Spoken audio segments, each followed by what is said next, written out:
इतिहास के विकास में आज हम एक कदम और आगे बढ़ेंगे।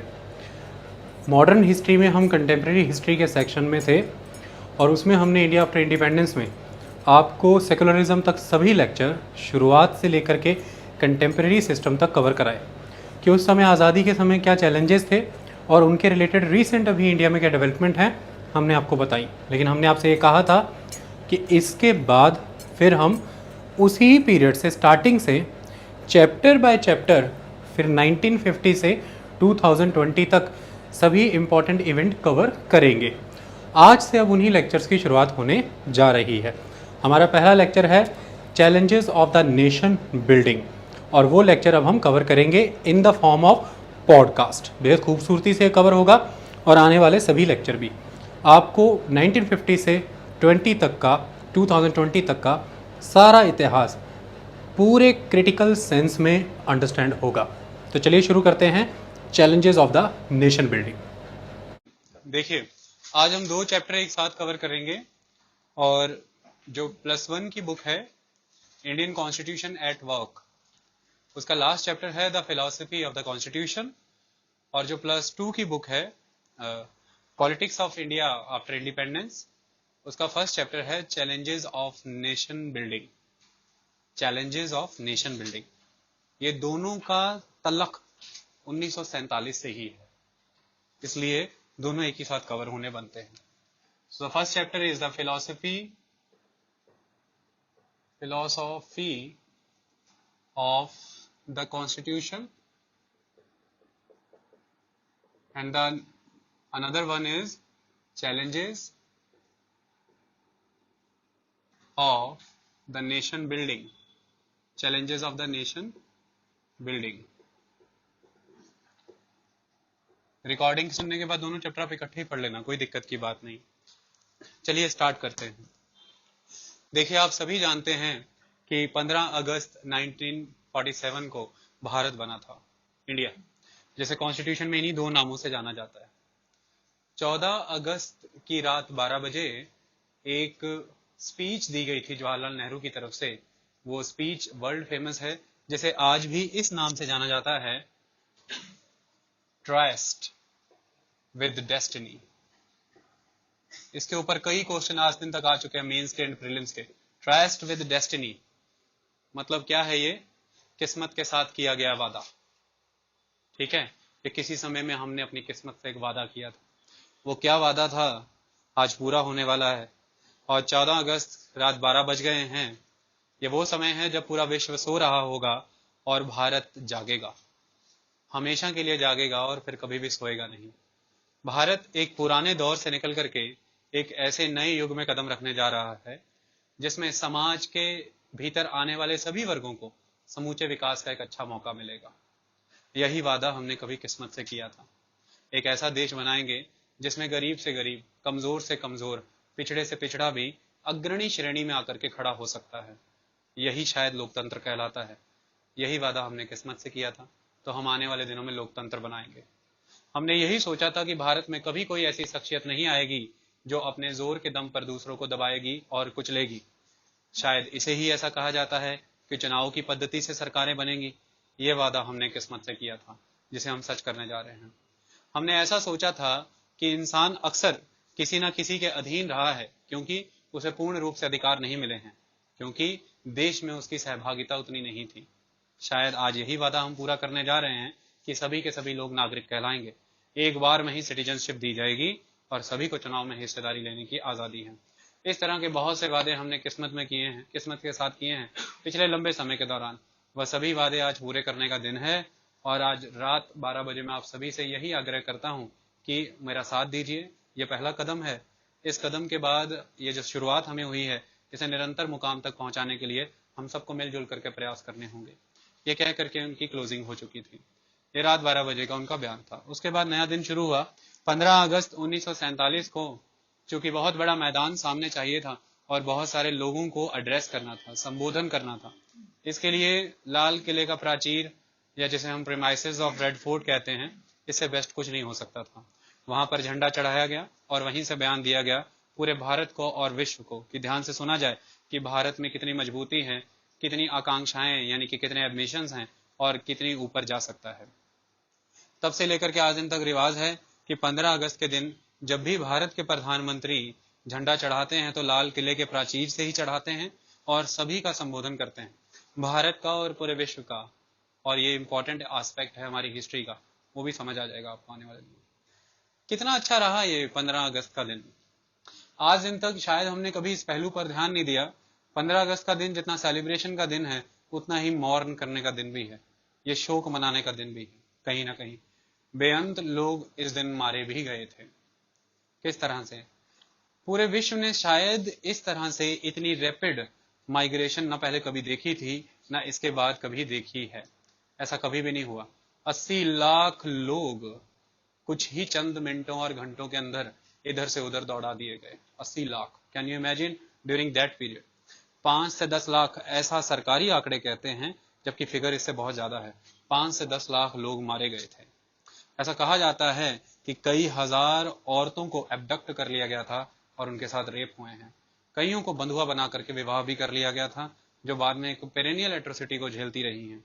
बहुत से ऐसे बच्चे थे जिनका पता ही नहीं चला, वो उनके माता पिता से छीन लिए गए थे। ये सभी कुछ देखा है हमने 15 अगस्त को। 15 अगस्त की एक्टिविटी इतनी हैफेजर्ड वे में की गई कि ये क्लियर ही नहीं हो पा रहा था जिस जगह पे लोग बैठे हैं कि क्या आप अब वो इस देश का हिस्सा हैं या नहीं है।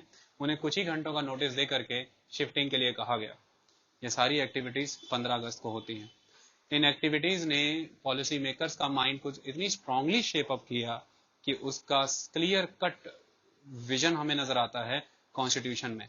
इसलिए कॉन्स्टिट्यूशन बहुत से ऐसे कदम उठाने के लिए मजबूर हो गया, शायद वो कभी भी ना उठाता। ऐसा आजादी के पहले नहीं था। आजादी के पहले जितनी भी बातें कही गई उनमें से बहुत सी बातें आजाद भारत के संविधान में नहीं थी। उसका कारण यही था क्योंकि संविधान बनने के दिनों के दौरान भारत और पाकिस्तान अलग हो चुका था। ये इंपॉर्टेंट है। देखिए, बहुत लंबे समय से ही भारत में बहुत सारे फ्रीडम फाइटर्स ब्रिटिशर्स से ये डिमांड क्रिएट कर रहे थे कि इंडिया को इंडिपेंडेंस दी जाए। इंडिया एक ऐसी कंट्री है जिसका साइज ऑलमोस्ट एक कॉन्टिनेंट के बराबर है। इंडिया को सब कॉन्टिनेंट भी कहा जाता है, इंडियन सब कॉन्टिनेंट, बिकॉज कॉन्टिनेंट के सभी लक्षण रखता है ये। यहाँ पर लॉफ्टीएस्ट माउंटेन्स भी हैं, यहाँ पर बहुत ही डीप ओशियंस भी हैं, यहाँ पर बहुत ही हॉट डेजर्ट्स भी हैं और -40 से 50 डिग्री टेम्परेचर कूल एरियाज भी हैं। यहाँ पर वर्ल्ड के बड़े ग्रीनरी लैंड्स भी हैं, ग्रीन लैंड्स भी हैं, और यहाँ पर oldest land mass peninsular India भी है। यहाँ पर वर्ल्ड के ओल्डेस्ट लावाज भी हैं और प्लेट्यूज भी हैं। कुल मिलाकर के हर तरह की ज्योग्राफिकल डाइवर्सिटी आपको यहाँ पर मिलेगी। यहाँ पर आपको ट्रॉपिकल एवरग्रीन फॉरेस्ट से लेकर के जो हाईएस्ट माउंटेन पर फॉरेस्ट मिलते हैं, मॉसेस एंड लिचन्स, वो भी मिलेंगे। तो सब कुछ है। चाहे वेजिटेशन की बात करिए, चाहे रिलीजन्स की बात करिए, पॉपुलेशन की बात करिए, सोसाइटी की बात करिए, ज्योग्राफिकल डिविजन्स की बात करिए, एवरीथिंग इज इन इंडिया। और ये इसलिए सब कॉन्टिनेंट कहलाता है क्योंकि हिमालय जिसे नॉर्दर्न रीजन से और इंडियन ओशियन इसे साउदर्न रीजन से बाकी पूरे एशियन कॉन्टिनेंट से सेपरेट कर देता है। That's why it is a continent in the continent, that's why it is called सब कॉन्टिनेंट, इट इज इंडियन सब continent. That is very important. काफी कंट्रीज इसमें आ जाती हैं आज की डेट में। पाकिस्तान आ जाता है, भूटान आ जाता है, नेपाल आ जाता है, ये बांग्लादेश आ जाता है। इन सभी को मिला करके इंडियन सब कॉन्टिनेंट कहा जाता है। तो अगर आपको ये कहा जाता है कि Dhoni is best player in India, ये अलग बात है। Dhoni is best player in Indian सब कॉन्टिनेंट, ये टोटली अलग बात है। मतलब धोनी बांग्लादेश, पाकिस्तान और इनकी टीमों से भी बेस्ट है। ये दोनों स्टेटमेंट अगर कोई कमेंटेटर दे रहा है, दोनों में जमीन आसमान का अंतर है अगर आप ज्योग्राफी के स्टूडेंट हैं। इस पे कई बार क्वेश्चन आ चुका है कि इंडिया एक सब कॉन्टिनेंट क्यों है। आगे बढ़ते हैं। इंडिया एक सब कॉन्टिनेंट साइज की कंट्री है जिसके पास इतने सारे मल्टीकल्चरल लोग हैं, जो एथनिकली डिवाइडेड हैं, सोशली बहुत सारी डिफरेंसेस हैं, इन रिलीजन इन सीटू काफी डिविजन्स हैं, जबकि रिलीजन की भी काफी सारी डिविजन्स हैं। यानी कि हिंदू हैं, मुस्लिम, सिख, ईसाई, जैन, बुद्ध, पारसी हैं, और एक हिंदू धर्म में ही आपको ब्राह्मण, क्षत्रिय, वैश्य, शूद्र मिलेंगे। इस्लाम है, इस्लाम में ही आपको बहुत बड़े पैमाने पर शिया और सुन्नी नजर आएंगे। इसके बाद रीजनल डिविजन्स बहुत हैं। आपको भारत में पंजाबी भी नजर आएगा हिंदू, और मद्रासी भी नजर आएगा हिंदू। आपको भारत में पंजाबी भी नजर आएगा बामन, और मद्रासी भी नजर आएगा बामन। तो कुल मिलाकर के ज्योग्राफिकल आइडेंटिटीज हैं, रिलीजियस आइडेंटिटीज हैं, सोशल आइडेंटिटीज हैं, एथनिक आइडेंटिटीज हैं, कम्युनल आइडेंटिटीज हैं, ये सभी आइडेंटिटीज और इतना बड़ा साइज। जो कंट्री रूल कर रही थी अभी हम पर, ब्रिटेन, जिससे हमें आजादी चाहिए थी, वो शायद हमारे सबसे छोटे से छोटे स्टेट का एक छोटा हिस्सा भी ना होती। उसका साइज केवल इतना ही था। तो ऐसे में इस देश को किस तरह से बचा करके रखना है, ये एक बहुत बड़ा सवाल था उस समय। ये लंबे समय से कवायद चलती चली आ रही थी कि भारत को आज़ादी दी जाए। इसमें दो लीडर्स बहुत इंपॉर्टेंट हुआ करते थे। शुरुआत की बात करें तो कांग्रेस जो 1885 में बनी है, कांग्रेस के दो फैक्शंस हुआ करते थे। 1885 से 1905 तक कांग्रेस में एक फैक्शन ने, एक दल ने काम किया है, इसे हम मॉडरेट फैक्शन कहते हैं। ये सिर्फ ब्रिटिशर्स के सामने अपील करता था, रिक्वेस्ट करते थे, प्लीज लगाते थे, प्रोटेस्ट करते थे, धरना करते थे, दैट्स इट। लेकिन 1905 से 1920s और इसके आगे तक जो कांग्रेस चली है, ये एक्सट्रीमिस्ट विंग कांग्रेस का कहलाता है। गरम दल कहते हैं इसको, इसके पहले वाले को नरम दल कहते थे। ये एक्सट्रीमिस्ट विंग जो है, इसमें बहुत सारे ऐसे भी नेता आए थे जो ये चाहते थे कि सख्त रवैया अपना करके जो हक बनता है वो कांग्रेस से लिया जाए। इसके अलावा जब कांग्रेस इस लेवल पर काम कर रही थी, भारत में ब्रिटिशर्स के द्वारा कम्युनल पोलराइजेशन करने के लिए, यानी कि हिंदुओं की, भारतीयों की ताकत को कमजोर करने के लिए उनसे मुसलमानों को अलग करने का प्रयास किया गया। 1905 में जब बंगाल का डिवीजन किया लॉर्ड कर्जन ने, उस समय बंगाल ही एक ऐसा स्टेट हुआ करता था, एक ऐसी प्रोविंस होती थी जहां से मेजॉरिटी फ्रीडम फाइटिंग की आवाजें आती थी। अब बंगाल को वीक करने के लिए उस टाइम पर लॉर्ड कर्जन ने बहुत बड़ा स्टेप उठाया, उसने बंगाल को डिवाइड कर दिया। डिवाइड कुछ इस हिसाब से कर दिया कि पूरे बंगाल में जो जिस तरह की भी मेजोरिटी है, सारी माइनॉरिटी में कन्वर्ट हो जाए। मुस्लिम एक तरफ कर दिए गए थे, और जो बंगाली होते थे उनमें मिक्स कर दिए गए बिहार और उड़ीसा से लोग ला करके। बंगाली बंगाल में ही माइनॉरिटी में कन्वर्ट कर दिए, वीक कर दिए गए थे। इसके बाद अब वो आवाज नहीं उठा सकते थे।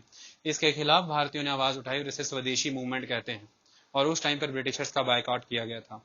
ये वो पहला दौर है जब क्लियरली नजर आया कि कैसे भारत में अंग्रेज मुस्लिम और हिंदुओं को बांटना चाहते हैं।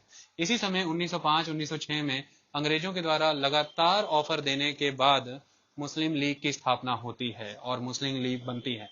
1906 वो दौर है जब भारत में एक पार्टी बनती है, जैसे इंडियन नेशनल कांग्रेस थी, ऐसे इंडियन मुस्लिम लीग थी। आगा खान एक बहुत इंपॉर्टेंट पर्सनैलिटी थे जो इसके मेंबर थे, और बांग्लादेश के ढाका यानी कि उस समय के दक्का में ही इसकी स्थापना होती है। सिस्टम आगे बढ़ता है। 1909 में मॉर्ले एंड मिंटो दो इंपॉर्टेंट पर्सनैलिटी होते हैं ब्रिटिशर्स। मॉर्ले और मिंटो रिफॉर्म्स लाना चाहते हैं भारत में, कि भारत में कानून में कुछ बदलाव किए जाए। उसके लिए कुछ स्तर पर चुनाव हुए और असेंबली काउंसिल में कुछ मेंबर्स को डालने की बात हुई, लेकिन इस चुनाव में जानबूझ करके ब्रिटिशर्स ने सेपरेट इलेक्टोरेट की बात की कि मुस्लिम्स को सेपरेट इलेक्टोरेट दिया जाएगा, यानी कि सिर्फ मुसलमानों को मुस्लिम ही वोट डालेंगे, मुस्लिम कैंडिडेट को। ये चीज कांग्रेस ने बिल्कुल नहीं मानी और कांग्रेस इस चीज से बायकॉट कर गई कि इस तरह से भारत में हिंदू मुस्लिम यूनिटी पूरी तरह से खत्म हो जाएगी। सिस्टम आगे बढ़ा, कांग्रेस अलग हो चुकी थी। वापस किसी तरह से बाल गंगाधर तिलक और एनी बेसेंट, इनके प्रयास करने से 1916 में लखनऊ में एक सेशन हुआ, जो एनुअल सेशंस होते थे कांग्रेस के। इस एनुअल सेशन में कांग्रेस और मुस्लिम लीग वापस साथ में आए और कांग्रेस ने एक्सेप्ट किया कि हाँ, हम सेपरेट इलेक्टोरेट को मान लेते हैं। ये कांग्रेस की अब तक की सबसे बड़ी गलती थी, क्योंकि इसी सेपरेट इलेक्टोरेट को एक्सेप्ट करना कहीं ना कहीं भारत पाकिस्तान के बंटवारे का भी एक आधार बना। जब कांग्रेस ने सेपरेट इलेक्टोरेट सिस्टम एक्सेप्ट कर लिया, मुस्लिम लीग को आइडेंटिटी मिल गई कि हाँ, वो इंडिया में रह रही मुस्लिम पॉपुलेशन को कहीं ना कहीं रिप्रेजेंट करता है, तो ये रिप्रेजेंटेशन कांग्रेस के हाथ से छिन गया। अब कांग्रेस रिप्रेजेंटेटिव नहीं रही है मुसलमानों की, और अब मुस्लिम लीग रिप्रेजेंटेटिव हो गई है। इसके बाद मिलकर के काम किया। मुस्लिम लीग के बहुत ही अग्रणी नेता थे मोहम्मद अली जिन्ना, और मोहम्मद अली जिन्ना भारत की तरफ से, इंडिया की तरफ से अंग्रेजों के खिलाफ अक्सर लड़ते रहे हैं। काम बहुत अच्छे से चलता रहा, कोई दिक्कत की बात नहीं थी। फाइनली 1917, 18, 1920s के दौरान महात्मा गांधी ने अपने प्रयासों से बहुत बड़े पैमाने पर हिंदू मुस्लिम एकता को कायम किया। खिलाफत मूवमेंट हुई थी एक इंडिया में, जब तुर्की में ब्रिटिशर्स ने वर्ल्ड वार 1 के बाद तुर्की के खलीफा को गद्दी से उतार दिया था। वो खलीफा जो होता है, उसे पूरे वर्ल्ड के मुस्लिम्स कहीं भी किसी कंट्री में किसी गवर्नमेंट के अंडर रह रहे हो, लेकिन वो वहां पे बैठे खलीफा को अपना रिलीजियस लीडर मानते हैं और पॉलिटिकल लीडर भी मानते हैं। तो जब खलीफा को गद्दी से उतारा गया तो भारत में रह रहे मुसलमानों को यह बर्दाश्त नहीं हुआ। उन्होंने भारत में ब्रिटिशर्स के अगेंस्ट कैंपेन किया कि आपने खलीफा के साथ बदसलूकी क्यों की। इस कैंपेन को लीड किया महात्मा गांधी ने, और इसे खिलाफत मूवमेंट कहते हैं। इससे हिंदू मुस्लिम एकता दोबारा कायम हुई, और इसलिए महात्मा गांधी के द्वारा चलाया गया असहयोग आंदोलन 1919 से लेकर 21 के दौरान जो नॉन कॉपरेशन मूवमेंट चलाया गया, उसमें बढ़ चढ़ करके मुसलमानों का समर्थन भी मिला हिंदुस्तान में हिंदुओं को अंग्रेजों के खिलाफ। ये चीजें बर्दाश्त नहीं हो रही थी ब्रिटिशर से। कहीं ना कहीं हिंदू मुस्लिम एकता जो स्थापित हुई वो उससे समझ नहीं आई। लेकिन एक घटना है जो बहुत जबरदस्त है। दक्षिण भारत में केरला है, यहाँ पर कुछ किसान हुआ करते थे मोपला, इन्हें मापिला किसान कहते थे। ये मोपला मुस्लिम हुआ करते थे, और यहाँ पर जो फार्मर थे बड़े बड़े, ये हिंदू हुआ करते थे। अब अचानक से कुछ घटनाएं ऐसी हुई कि मोपला किसानों पर उपद्रव किया गया हिंदुओं के द्वारा। उसके बाद जब मोपलाओं के ऊपर उपद्रव किया गया, उनके ऊपर हिंसा बरपाई गई, तो पूरे वर्ल्ड इंडिया लेवल पर नॉर्थ इंडिया में मुसलमानों ने यही सलूक हिंदुओं के साथ करना शुरू किया, और 1920 से 1930 में भारत कम्युनल राइट्स की भेंट चढ़ा। यहाँ से शुरुआत होती है अब कम्युनल कंसेप्ट्स की, और अब ये लगने लगा कि इस हिंदू मेजोरिटी कंट्री में जो प्रशासन है, जो तंत्र है, वो हमेशा हिंदुओं की सुनेगा, मुस्लिमों की नहीं सुनेगा। क्योंकि केरल में ऐसा हुआ था, हिंदू एडमिनिस्ट्रेटर्स और Hindu judicial officers Hindu community की सुन रहे थे, फार्मर की सुन रहे थे, जबकि एग्रीकल्चरल वर्कर मोपेलाओं की नहीं सुन रहे थे, जबकि गलती कहीं ना कहीं वहां पे फार्मर की थी। इस चीज ने मुसलमानों के अंदर एक डीप थॉट पेनिट्रेट कर दिया कि ये जो कंट्री है ये हिंदू डोमिनेटिंग कंट्री है, इस कंट्री में आपके हक की बात नहीं होगी। इसमें घी, आग में घी डालने का काम किया। 1935 के गवर्नमेंट ऑफ इंडिया एक्ट से 1937 में जो इलेक्शन हुए, मुस्लिम लीग का कहीं अता पता ही नहीं चला। सारी की सारी सीटों में मेजोरिटी कांग्रेस जीत करके चली गई, सिर्फ पंजाब में मिली जुली सरकार बनी थी। इसके बाद तो कि क्लियर हो गया मुस्लिम लीग को कि इस कंट्री में आज के बाद डेमोक्रेसी अगर आ जाएगी और डायरेक्ट इलेक्शन होंगे रिप्रेजेंटेशन के बेस पे, मुस्लिम तो कभी चुने ही नहीं जाएंगे, गारंटी की बात है, क्योंकि ये हिंदू मेजोरिटी कंट्री है। ऐसे में यही लोग चुन करके आएंगे। कैसी होगी वो पार्लियामेंट जिसमें 543-45 मेंबर होंगे, और उसमें से 500 हिंदू होंगे, 43 हम होंगे। जिंदगी में कभी ना हम पॉलिसी मेकिंग में आ पाएंगे, एग्जीक्यूटिव में तो हमें पार्टी नहीं मिलेगा, और लेजिस्लेचर में तो हमारा कोई वजूद ही नहीं होगा, ना हम माइनॉरिटी है ना मेजोरिटी है। इसको सेटल डाउन करने के लिए कई सारे प्रपोजल्स भी आए। नेहरू रिपोर्ट 1920 में आई थी, उसके बाद जिन्ना ने भी अपना एक अकॉर्ड, उसके बाद राजगोपालाचारी होते थे, उन्होंने 14 सूत्री प्रोग्राम दिया था। राजगोपालाचारी का 14 पॉइंट अकॉर्ड था। सभी में बताया गया मुस्लिम लीग को कि हम आपको इस वे में असिमिलेट करेंगे, मुस्लिम्स को पूरी ताकत मिलेगी, काउंसिल में भी रखेंगे, लेजिस्लेचर में भी। लेकिन वो सेटिस्फाई नहीं हुए। मोहम्मद अली जिन्ना की मांग स्ट्रांग होती चली गई, और फाइनली 1939 में जब वर्ल्ड वार 2 लगा था, उस दौरान भारत को जबरदस्ती वर्ल्ड वार 2 में ब्रिटेन ने घसीट लिया, जो कि भारतीय नेताओं से पूछा नहीं गया था। ऐसे में कांग्रेस ने उसी समय 1937 में जो प्रोविंशियल असेंबलीज में इलेक्शंस हुए थे, वहां से इस्तीफा दे दिया। मुस्लिम लीग ने इसको मुक्ति दिवस के तौर पे मनाया था, और मुस्लिम लीग ने उस समय अंग्रेजों के सामने कंडीशन रखी थी कि आपका युद्ध में समर्थन करेंगे अगर आप भारत को 2 डोमिनियंस में बांटेंगे, एक इंडियन डोमिनियन और एक पाकिस्तान डोमिनियन। हमें खुद का एक मुस्लिम स्टेट चाहिए। ये चीज चलती रही, अंग्रेजों के द्वारा आनाकानी की गई कि नहीं, आपको 2 स्टेट नहीं दिए जा सकते हैं, मुस्लिम स्टेट नहीं बना करके दिया जाएगा, एक ही स्टेट रहेगा, इंडियन स्टेट रहेगा, और उसी के साथ पावर शेयरिंग की जाएगी, मतलब ट्रांसफर ऑफ पावर इंडिया को ही किया जाएगा। इसी कवायद में लगे रहे, कुछ सर्कमस्टांसेस ऐसे बने, कांग्रेस का और मुस्लिम लीग का कंपटीशन बहुत स्ट्रांग होता चला गया। 1945 का ऐसा दौर आया जिस दौरान ये क्लियर हो चुका था मुस्लिम लीग को कि अब नहीं है, पाकिस्तान बनाने की मांग नहीं मानी जा रही है। मुस्लिम लीग के द्वारा भारत में अलग अलग जगहों पर दंगे भड़का दिए गए। ऐसे में 1940s का वो दौर था जब कुछ हिंदू ग्रुप्स भी काफी स्ट्रांग हो चुके थे, और हिंदू ग्रुप्स ने भी ये कोशिश की कि अगर एक तरफ मुस्लिम लीग 2 नेशन थ्योरी की बात करके मुस्लिम कंट्री मांग रहा है तो जब भारत से मुस्लिम चले जाएंगे तो बचेगा क्या, Hindu state. India should be Hindu state, India Hindu state बनना चाहिए। और अगर इंडिया हिंदू स्टेट होता आप अंदाजा लगा लो कि जैन, बुद्ध, पारसी और सिख तो अता पता ही नहीं लगने थे कहाँ चले जाने से। तो कुल मिलाकर के ये मांगे भारत की तरफ से आने लगी। बहुत स्टॉन्च फॉलोअर जो इंडियन स्टेट की बात कर रहे थे, जो इंडिया को हिंदू स्टेट बनाना चाहते थे, वो भी लगे हुए थे। 1945 से 46 में यही चलता रहा। 46 में कॉन्स्टिट्यूएंट असेंबली के चुनाव हुए, मुस्लिम लीग को फिर से रिप्रेजेंटेशन उस लेवल पर नहीं मिला, वो फिर से प्रोविंशियल लेवल से चुन करके नहीं आई। मुस्लिम लीग ने इसका बायकॉट कर दिया कि हम ऐसी कॉन्स्टिट्यूएंट असेंबली को एड्रेस नहीं करते। यही वो रीजन था जिसके बाद बहुत स्ट्रांग हो गया ये एस्पेक्ट। इवन 1946 में कैबिनेट मिशन प्लान ने भी ये बोला था कि एक यूनिफाइड इंडिया का यूनिफाइड कॉन्स्टिट्यूशन होगा, 2 नेशन नहीं मानेंगे। लेकिन जब भारत में इतने तेज कर दिए गए बड़े पैमाने पर राइट्स कि गांधी जी से बर्दाश्त नहीं हो रहा था, वल्लभ भाई पटेल और नेहरू, इन्होंने रिपीटेडली गांधी जी को रिक्वेस्ट की कि प्लीज आप अलाउ करिए कि कंट्री को 2 डोमिनियन में बैठा जाए। अगर भारत का पार्टीशन नहीं हुआ, भारत खत्म हो जाएगा, जल जाएगा और पेरेनियली खत्म कर दिया जाएगा। गांधी जी की बार बार रिक्वेस्ट थी कि नहीं, भारत 2 हिस्सों में नहीं बंटना चाहिए, वरना आजीवन भारत खुश नहीं रह पाएगा। गांधी जी ने यहां तक मांग रखी कि अगर जिन्ना को यही इनसिक्योरिटी है कि मुस्लिम्स को रिप्रेजेंटेटिव नहीं बनाया जाएगा, मैं जिन्ना को प्रधानमंत्री बनाता हूं भारत का, और जिन्ना को कहा जाए कि वो आकर के प्रधानमंत्री बने। जिन्ना को पता था कि ये ज्यादा लंबे समय तक नहीं चलेगा, गांधी भी नहीं रहेंगे और अनपॉपुलर प्राइम मिनिस्टर को कोई एक्सेप्ट भी नहीं करेगा, क्योंकि 85-90% मुल्क हिंदू मेजोरिटी स्टेट में ये महात्मा गांधी का बनाया प्रधानमंत्री कितने दिन चला जाएगा, उतार करके फेंक दिया जाएगा। जिन्होंने कोई प्रपोजल एक्सेप्ट नहीं किया, राइट्स और स्ट्रांग होते चले गए, कलकत्ता से लेकर के दिल्ली तक सब जल रहा था, सब बर्बाद हो रहे थे।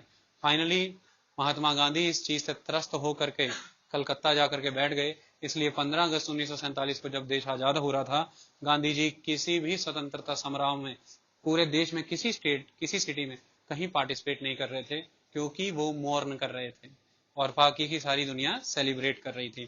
फाइनली 3 जून 1947 को लॉर्ड माउंटबेटन भारत आते हैं और माउंटबेटन प्लान देते हैं, और माउंटबेटन प्लान से भारत का विभाजन होता है और इंडिया 2 डोमिनियन में बढ़ता है, पाकिस्तान और इंडिया। याद रहे मैं बार बार वर्ड डोमिनियन यूज कर रहा हूं। इंडिया 26 जनवरी 1950 तक डोमिनियन ही था एक तरह से उसके बाद सोवरेन हुआ है, इसलिए गणतंत्र दिवस, रिपब्लिक डे, इंडिपेंडेंस डे से ज्यादा इंपॉर्टेंट है।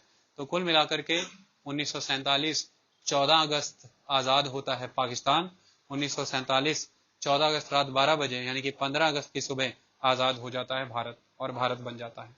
ये कंसेप्ट क्लियर? देखिए 1947 में जब भारत आजाद हुआ था, भारत के सामने उस समय 3 चैलेंजेस बहुत स्ट्रांगली खड़े थे। नेशन बिल्डिंग का कंसेप्ट बहुत स्ट्रांग है, जिसको 3 कॉन्टेक्स्ट में समझना जरूरी है। सबसे पहला कॉन्टेक्स्ट उस टाइम पर यह था कि इस समय कंट्री की यूनिटी कैसे मेंटेन की जाए। पाकिस्तान का जो पार्टीशन किया गया भारत से, उससे ये क्लियरली विजिबल था कि और भी स्टेट्स इसी तरह से अलग होना चाहेंगे। तो कुल मिलाकर के very first challenge before the country just after the independence was कि कैसे यूनिटी मेंटेन रखी जाए, how to maintain the unity and integrity, and that too not with the force. We can not maintain forced unity, ये थी problem. अगर unity maintain करना होता तो within a minute, force बहुत थी भारत के पास, पुलिस एडमिनिस्ट्रेशन बहुत स्ट्रांग था, पैसा भी काफी था। इवन ब्रिटेन के सर पे हमारा कर्जा था बहुत, जो 15 साल लग गए थे ब्रिटेन को देने में, क्योंकि वर्ल्ड वार 2 में ब्रिटेन ने भारत का मटेरियल मैन मनी बहुत यूज कर लिया था और 15 साल तक तो वो हमारा कर्जा ही दे रहे थे, डेट में थे हमारे। लेकिन अल्टीमेट एस्पेक्ट इसकी फोर्स से की गई यूनिटी नहीं होती। मैं आप सबको इस कमरे में बंद तो कर सकता हूं, लेकिन आप सबको इस कमरे में मोहब्बत से एक साथ बिठा नहीं सकता। वो पहली फोर्स्ड यूनिटी है। सेकंड वन जो है वो अचीव्ड यूनिटी है। इसमें बहुत मुश्किल थी उस समय में, तो खैर बहुत मुश्किल थी जब कोई एक दूसरे को देखना नहीं चाहता। ये that is very big problem. Second aspect, how to manage princely states. Britishers इतना खतरनाक काम करके गए थे कि उनका मानना यह था कि जिस दिन हम इस देश से जाएंगे, ये आने वाले समय में इतने टुकड़ों में बटेगा कि कोई सोच नहीं सकता। 565 रियासतें थी भारत में, और उनको ये कह करके गए थे कि या तो आप पाकिस्तान से जुड़ जाना, या भारत से जुड़ जाना, या इंडिपेंडेंट भी रह लेना। आप मुझे बताइए कोई इंडिपेंडेंट क्यों नहीं रहना चाहेगा? और अगर 565 रियासतें इंडिपेंडेंट रहना चाहेंगी तो आप भारत में कितने देश होते? 565 देश और एक भारत। वो भारत कहाँ होता? वही दिल्ली दुल्ली इधर उधर, या जो प्रेसिडेंसियां थी उस एरिया में। कुल मिलाकर के 1/3 एरिया उस टाइम पर 33-35% एरिया प्रिंसली स्टेट्स होल्ड करते थे, और वो प्रिंसली स्टेट्स अगर इंडिपेंडेंट हो जाते और भारत में से जो कि पाकिस्तान निकल चुका है, ये कभी पॉसिबल नहीं हो सकता था। थर्ड और सबसे इंपॉर्टेंट एस्पेक्ट, लोगों से वादा किया था कि ब्रिटिशर्स ने सिर्फ अपनी एडमिनिस्ट्रेशन चलाने के लिए जिस तरह से पॉलिटिकल बाउंड्रीज बना दी हैं कंट्री की, इन पॉलिटिकल बाउंड्रीज को रेलेवेंट बनाया जाएगा, जैसा आप चाहते हैं आपकी एस्पिरेशंस के अकॉर्डिंग बनाया जाएगा। इसे लैंग्वेज, कल्चर, कस्टम के बिहाफ पर कोऑपरेट करके बनाया जाएगा। ये एक सबसे बड़ी प्रॉब्लम थी कि internal reorganisation of the country कैसे करें। इन 3 मुद्दों को लेकर के भारत आजाद हुआ है। ये 3 चैलेंज है, बहुत से चैलेंज है जो आगे चैप्टरों में आएंगे। 1 बाय 1 सभी चैलेंजेस को खत्म करना है। यूनिटी मेंटेन करनी है, कैसे मेंटेन की जाए। वो भारत जो अभी बंटवारे की आग में झुलस रहा है, इसको कैसे एक साथ आगे बढ़ाएं। बहुत सारे सवाल आए। नेहरू अपनी स्पीच में कहते हैं कि आप ये भूल जाइए कि इस समय पाकिस्तान में क्या हो रहा है हिंदुओं के साथ, लेकिन मेरी रिक्वेस्ट है कि एटलीस्ट मुस्लिम अगर भारत में माइनॉरिटी में आ चुके हैं तो हमें पूरी ताकत लगा करके उन्हें हर तरह का सिविल राइट और हर तरह का ग्रोथ का प्रोस्पेक्ट देना चाहिए। अगर हम भी उनके साथ वही व्यवहार करेंगे जो हिंदुओं के साथ पाकिस्तान में हो रहा है, तो ये भारत का सपना नहीं है जो हमने इकट्ठे देखा था। ये ट्रस्ट विद डेस्टिनी नहीं हो सकता, हमें उसी के अकॉर्डिंग चलना है। ये पहला एस्पेक्ट, और ये बहुत डिफिकल्ट है। भारत में ऐसे बहुत सारे ग्रुप्स हैं जो नहीं चाहते कि मुसलमानों को इस तरह का समर्थन दिया जाए। उस समय में खास तौर पर स्टॉन्च हिंदू ग्रुप्स थे। गांधी जी 1947 में जानबूझ करके कलकत्ता गए क्योंकि कलकत्ता ही राइट्स का मेन गढ़ था। रीजन क्या था? सबसे पहला प्रॉब्लम जब आता है कि जब पाकिस्तान की मांग की गई है तो कंसेप्ट बनाया गया है मेजोरिटी पॉपुलेशन का, कि मेजोरिटी कंसेप्ट से आप निकाल लो स्टेट। अब मेजोरिटी कहाँ पे है? पूरी कंट्री में भी किसी एक एरिया में भी मुस्लिम मेजोरिटी थी नहीं, मुस्लिम मेजोरिटी स्कैटर्ड थी इधर उधर, और मुस्लिम्स मिक्स हो रखे थे। यही कारण है कि उस समय में पाकिस्तान जाने के बावजूद भी टोटल पॉपुलेशन का 12% मुस्लिम भारत में ही रहे, और आज भी 13 से 17% के अराउंड मुस्लिम है, क्योंकि मुस्लिम स्कैटर्ड थे, वो मेजोरिटी में थे नहीं कहीं भी इधर उधर। उन्हें कह दिया गया था कि तुम आ जाना, और जब वो जा रहे थे तो उन्हें पनाहगीर कहा गया, मुहाजिर कहा गया, इस तरह की चीजें कही गई। तो जब मैसेजेस आए पाकिस्तान से कि भाई इधर से जाने वाले के साथ रिस्पेक्ट नहीं हो रही, उन्होंने जाना बंद कर दिया। उन्होंने ये चूज किया कि इंडिया में ही रहेंगे। लेकिन इस टाइम पर सेंटर क्या बना? अगर हम भारत की बात करते हैं तो भारत के सामने अब दो इश्यूज ऐसे थे कि दो ही एरियाज है जहां पर मुस्लिम मेजोरिटी है, एक वेस्टर्न एरिया, एक ईस्टर्न एरिया। तो फिर फाइनली ये डिसाइड किया गया कि इतने बड़े भारत को तो काट नहीं सकते तुम्हें जोड़ने के लिए, तो तुम एक ईस्ट पाकिस्तान बना लो, एक वेस्ट पाकिस्तान बना लो, और ये सारा हो जाएगा पाकिस्तान फेडरेशन। तो वेस्ट पाकिस्तान तो आज भी खड़ा है, ईस्ट पाकिस्तान खत्म हो गया, बांग्लादेश बन गया। तो वेस्ट और ईस्ट पाकिस्तान बनाया गया। ईस्ट पाकिस्तान उस समय की जो एक बंगाल प्रेसिडेंसी यूनिफाइड थी उसमें से काट के बनाया गया east Bengal. East Bengal east Pakistan बन गया, इसलिए आज आपके पास बचा है वेस्ट बंगाल। वेस्ट बंगाल आज आपकी कंट्री में है। तो कुल मिलाकर के आपके हिस्से वेस्ट बंगाल आया, उधर ईस्ट बंगाल चला गया। वो ईस्ट बंगाल चलता रहा 1971 तक, वो बाद में करेंगे कि वो बांग्लादेश बन गया। इस तरह से पाकिस्तान बनाया गया। अब यही कारण है कि बांग्लादेश उस समय सबसे बड़े, मतलब कि उस समय का बंगाल, मैंने उस समय का कलकत्ता सबसे बड़े टर्मोइल में था। सबसे बड़ा थ्रेट वहां पर था कम्युनल राइट्स का, और गांधी जी ने बिना विलंब किए कलकत्ता में जाकर के डेरा लगाया। अगर गांधी जी नहीं होते तो कलकत्ता का सफाया हो चुका था। गांधी जी के यहाँ बैठने की वजह से, रेगुलर प्रेयर ऑफर करने की वजह से, और उन प्रेयर्स में दो कंसेप्ट जो शुरू से उन्होंने बताए थे, अहिंसा non violence and Satyagraha active but non violation के वे में। आपको एक्टिव रहना है बट नॉन अग्रेशन की वे में, टॉलरेंस दिखानी है रिलीजन को।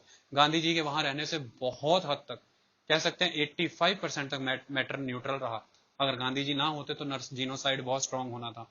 लेकिन फिर भी गांधी जी के इतना कहने पर भी लोग मॉडरेट हुए, लेकिन वेव्स आती थी, पीछे से ग्रुप्स काम कर रहे थे। फाइनली फिर वेव आई, अपहीवल फिर से एक देखा गया, और फिर से एक कत्लेगार हुआ। गांधी जी फास्ट पर बैठे, फास्ट अनटू डेथ, कि मरण तक फास्ट करूंगा, तुम शांत हो जाओ। लोग फिर शांत हो गए कि नहीं, इमेज थी वो बंदा फास्ट पर बैठा हुआ है। हिंदू पॉपुलेशन शांत हुई, मुस्लिम पॉपुलेशन भी शांत हुई, सब कुछ कहीं ना कहीं शांत हुआ। कलकत्ता का माहौल सुधरा, गांधी जी दिल्ली पहुंचे। दिल्ली में माहौल बहुत खराब था। दिल्ली में गांधी जी ने सबको समझाने की कोशिश की, दिल्ली का एटमॉस्फेयर न्यूट्रल आया। लेकिन फिर से वेव आई, काम बहुत खराब हो गया। फिर गांधी जी ने अपना अंतिम फास्ट लिया है 1948 में, कि फिर से फास्ट अनटू डेथ लूंगा, वो वापस कलकत्ता जाकर के लिया। और अल्टीमेट एस्पेक्ट फास्ट लेकर के उसके बाद गांधी जी दिल्ली आए, रेगुलर प्रेयर्स ऑफर करते थे। रेगुलर प्रेयर ही ऑफरिंग हो रही थी, और गांधी जी को बहुत बार कहा गया कि आपको बहुत सारे ऐसे staunch Hindu groups, Orthodox Hindu groups हैं जो मार देना चाहते हैं। कई धमकियां, कई प्रयास असैसिनेशन के आए कि आप हथियार रखिए, आपको पूरी सिक्योरिटी प्रोवाइड की जाएगी इंडियन ऑपरेटर्स की तरफ से। गांधी जी का कहना था कि इससे प्रेयर ऑफरिंग में लोगों के मिलने में प्रॉब्लम आएगी, जो लोग मुझसे मिलना चाहते हैं वो मिल नहीं पाएंगे, मैं अंगरक्षक नहीं रख सकता, नॉट एट ऑल पॉसिबल। कोई बॉडीगार्ड नहीं था। नाथूराम गॉडसे ने जनवरी के महीने में गांधी जी को सामने से 3 फुट की दूरी से 3 गोलियां मार करके खत्म कर दिया। उसके बाद एक घटना ये होती है कि शायद भारत गांधी जी के मरने का ही वेट कर रहा था। 1948 है, वो भारत जो दंगों की आग में झुलस रहा है। गांधी जी मरते हैं और उसके बाद एकदम साइलेंस, पूरी कंट्री शांत, सब खत्म। गवर्नमेंट इतना स्ट्रांग एक्शन लेती है, एकदम से सारा नेटवर्क ही खत्म कर देती है दंगाइयों का। आरएसएस बंद कर दिया जाता है, राष्ट्रीय स्वयंसेवक संघ को कुछ समय के लिए बैन कर दिया जाता है, और भी जो एक्सट्रीम ग्रुप्स हैं उन्हें भी खत्म कर दिया जाता है। और ये नाथूराम विनायक गॉडसे के बाद, गोली मारने के बाद पूरा का पूरा एटमॉस्फेयर खत्म, न्यूट्रल, कोई प्रॉब्लम नहीं। उसके बाद से लेकर के अब तक का माहौल आप जानते हैं। तो कुल मिलाकर के गांधी जी उस समय जो किसी पोर्टफोलियो पर नहीं रहना चाहते थे, जो शायद राष्ट्रपति बन सकते थे देश के, लेकिन नहीं बनना चाहते थे। उनका कर्तव्य मानवता की सेवा था डे वन से। उन्होंने कांग्रेस इसी पर्पज से बनने भी दी थी कि उनका ये प्रतिज्ञा थी कि देश आजाद होते ही आप कांग्रेस को खत्म कर देंगे। जितने भी फ्रीडम फाइटर हैं ये पॉलिटिकल पोजीशंस नहीं लेंगे, जनता को डिसाइड करने दिया जाएगा जनता क्या करना चाहती है। लेकिन नेहरू और अदर मेंबर्स थे वो इस चीज के साथ मायने नहीं रखाते थे। उन्हें था कि हमें इतना लंबा अनुभव है, हम नहीं तो और कौन, देश को कौन संभालेगा, देश गलत हाथों में भी जा सकता है। ये कुछ विचार थे जिसकी वजह से गांधी अलग रहे। गांधी जी ने कभी कोई राजनीतिक पद नहीं लिया है और गांधी जी जन कल्याण में अक्सर लगे रहे। यहाँ पर ये अध्याय खत्म हो गया गांधी जी वाला। यहाँ पर ये पाकिस्तान के दो हिस्से, वेस्ट पाकिस्तान ईस्ट पाकिस्तान वाला सिस्टम खत्म है। अब यहाँ पर ये बात शुरू होती है कि यूनिटी मेंटेन कैसे की जाए। तो ये सारा दारोमदार आकर के टिक गया कॉन्स्टिट्यूशन के ऊपर। जब कॉन्स्टिट्यूशन बनाया जा रहा था उसमें इस बात का ख्याल रखने की कोशिश की गई थी कि किस तरह से देश को एकत्र एकजुट रखा जाए। सवाल बार बार यही आता था कि मुस्लिम के साथ क्या किया, क्या इंडिया को हिंदू स्टेट बनाया जाए। तो स्ट्रांगली एक कंसेप्ट निकल कर के आया कि किसी कीमत पर नहीं, इंडिया सेकुलर रहेगा, इसमें रहने वाला एक एक वर्ग भारत का है, उसने भारत को सींचा है और भारत आज उसी की वजह से आजादी की हर लड़ाई में वो खड़ा रहा है। ये पहला एस्पेक्ट है। दूसरा, हमारा वो सपना था लोकतंत्र का, वो भी लेकर के आना है। कहते इस माहौल में कैसे मिलिट्री रूल ना लगा दिया जाए, कुछ समय के लिए हम मिलिट्री शासन में रहते हैं, सब कंट्रोल कर लिया जाए। तो उस समय नेहरू जी का कहना था कि एक दिन का मिलिट्री रूल 100 साल तक जाएगा, हटाओगे किस ग्राउंड पे। आज तब से लगा एएफएसपी, आज तक नहीं हट पाया। 1950s में लगाया गया था एएफएसपी नॉर्थ ईस्ट इंडिया में, आज दिन तक कॉन्टिन्यूअस है और आज जम्मू कश्मीर तक भी एक्सटेंड हो चुका है। तो उस समय नेहरू जी का कहना था कि एक दिन का लगा हुआ मिलिट्री रूल भारत में 100 साल तक जाएगा, ये नहीं चल सकता। लोकतंत्र भी इसी माहौल में ही आएगा और इसे कोई छेड़ नहीं सकता। ये कॉन्स्टिट्यूशन मेकर्स की ही स्ट्रेंथ थी कि इतने थ्रेट्स, इतनी प्रॉब्लम्स और इतने टर्मोइल के बीच में भी उन्होंने ये कॉन्स्टिट्यूशन दिया है जो आज दिन तक खत्म नहीं हो सका। बहुत सारे कॉन्स्टिट्यूएंट असेंबली के और बहुत सारे वो लोग जो भारत से ही बिलोंग करते थे, उनका कहना था कि इतनी डाइवर्सिफाइड कंट्री इंडिया में ये संविधान नहीं काम करेगा। जैसे ही देश आजादी के बाद संविधान अपनाएगा, कुछ ही महीनों में ये संविधान गिर जाएगा और ये देश एक रह ही नहीं सकता। अंग्रेज भी ये कहते थे, भारतीय भी ये कहते थे, तंज कसे जाते थे कि ये देश इतने टुकड़ों में बटेगा कि आप सोच नहीं सकते। देश आज आपके सामने एकत्र है और देश आगे ग्रो ही हुआ है, कॉन्स्टिट्यूशन और स्ट्रांग हुआ है, वैल्यू और बढ़ी है। उसका रीजन था जब लॉज बनाए जा रहे थे और अंबेडकर ने जब कॉन्स्टिट्यूशन कंपोज किया, कंपाइल किया, उस टाइम पर उन्होंने इस बात पर एम्फेसाइज किया था कि कभी भी इसे एक लीगल डॉक्यूमेंट की तरह मत देखिएगा। जब तक आपने कॉन्स्टिट्यूशन के पीछे की पॉलिटिकल फिलोसफी अप्रोच को फॉलो नहीं किया है, तब तक ये कॉन्स्टिट्यूशन आपके लिए निरर्थक है और ये एक लीगल डॉक्यूमेंट नहीं है। It is a full of visionary aspect. इसमें बहुत सारे कॉन्टेक्स्ट हैं जो आपको देखने हैं, वरना आपको कॉन्स्टिट्यूशन समझ नहीं आएगा। क्या होती है political philosophy approach? Political philosophy approach ये कहती है कि कॉन्स्टिट्यूशन जो आज आपके सामने है उसमें जो डिफरेंट डिफरेंट वर्ड्स यूज किए गए हैं, राइट्स, सिटीजनशिप, डेमोक्रेसी, ये वर्ड्स क्या हैं? What do you mean by the citizenship in India? What do you mean by the democracy in India? Democracy you can experience in somewhere else. You can experience in America also. You can experience in Saudi Arabia or something in China also. But the democracy of India is totally different. So what do you mean by the democracy in India?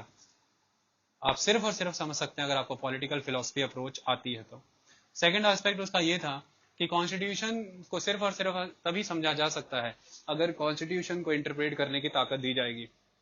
अगर हम इसे Britishers के अब तक के आए charter act की तरह 1919, 1935 के गवर्नमेंट ऑफ इंडिया एक्ट की तरह एक लीगल डॉक्यूमेंट बना करके लोगों पर थोप देंगे जिसके एक फुल स्टॉप या कॉमे को भी कोई चेंज करने का स्कोप नहीं, जनता इसे 1-1.5 साल में उठा करके फेंक देगी। तो जब तक आपको ये नहीं पता कि किसी भी कानून को बनाने के पीछे का उद्देश्य क्या था, उस समय देश के माहौल क्या चल रहे थे, कॉन्स्टिट्यूशन मेकर के माइंड में क्या चल रहा था, देश क्या मांग रहा था इतने सालों से, क्या दिया गया, आने वाले समय में क्या मांगेगा, तब तक आप इंटरप्रिटेशन नहीं कर सकते। और जब तक इंटरप्रिटेशन नहीं हो सकती, कॉन्स्टिट्यूशन यूजलेस है। ये सेकंड एस्पेक्ट था कि कॉन्स्टिट्यूशन को किसी भी कीमत पर इंटरप्रिटेशन करने का अधिकार देना होगा। थर्ड और सबसे इंपॉर्टेंट एस्पेक्ट ये था कि पहली दोनों बातें कभी भी पूरी नहीं हो सकती अगर कॉन्स्टिट्यूशन फेल होता है डेमोक्रेसी देने में। कॉन्स्टिट्यूशन को डेमोक्रेसी देनी ही होगी। कॉन्स्टिट्यूशन डेमोक्रेसी से आएगा और फिर कॉन्स्टिट्यूशन डेमोक्रेसी देगा। आप देखते हैं कि कॉन्स्टिट्यूएंट असेंबली खुद एक डेमोक्रेटिक प्रोसेस है और फर्दर कॉन्स्टिट्यूशन से ही मिलती है आपको पहली इलेक्टेड गवर्नमेंट 1952 में अप्रैल में, क्योंकि कॉन्स्टिट्यूशन ने आगे डेमोक्रेसी भी दी। तो ये तीन चैलेंजेस उस टाइम पर, वो हालात जब भारत और पाकिस्तान का बंटवारा है, आपको वर्ड के एक्सप्रेशंस, आपको इंटरप्रिटेशंस, आपको डेमोक्रेसी, ये सब इम्बाइब करना है कॉन्स्टिट्यूशन के अंदर। Only then you can satisfy the contemporary situation, now the present situation. तो वो करने का काम कैसे किया उस समय के पॉलिसी मेकर्स ने, उसको समझते हैं। ठीक है। किस तरह से कॉन्स्टिट्यूशन में ये सारी चीजें अकोमोडेट की गई, जिसकी वजह से उस समय एटमॉस्फेयर स्टेबल रहा और टिल डेट कॉन्स्टिट्यूशन एक स्टेबल डॉक्यूमेंट की तरह खड़ा है। ये तीन एस्पेक्ट मैंने आपको बताया जो कॉन्स्टिट्यूशन में डालने जरूरी थे, और ये पॉलिटिकल फिलॉसफी अप्रोच से ही रिलेट होते हैं। सबसे इंपॉर्टेंट एस्पेक्ट ये है कि जब कॉन्स्टिट्यूशन बनाया जा रहा था उस समय इस बात का ख्याल रखा कि जैसा भारत में इस समय माहौल है, इसमें इंडिविजुअल राइट को प्रिजर्व करना बहुत जरूरी है। अगर इंडिविजुअल राइट को प्रिजर्व नहीं किया गया तो किसी भी समय कोई भी कम्युनिटी माइनॉरिटी या कोई भी मेजोरिटी में आ सकती है, क्रश हो जाएगी। पहला एस्पेक्ट, ये इंटर कम्युनिटी कंसेप्ट हैं, लेकिन किसी भी वक्त गवर्नमेंट की कोई भी फॉर्म ऐसी हो सकती है जो किसी भी को भी डोमिनेट कर ले और स्टेट का नेचर ही चेंज हो जाए इसी समय। ऐसा ना हो सके इसलिए हमें इंडिविजुअल को हर तरह के राइट्स देने हैं। आज आप अपनी कंट्री में देखिए, इंडिविजुअल को हर तरह का राइट है। ये राइट्स ही हैं जो आपको प्रोटेक्ट करते हैं। आपको कोई फर्क नहीं पड़ता है कि गवर्नमेंट के पोर्टफोलियो होल्डर कौन है।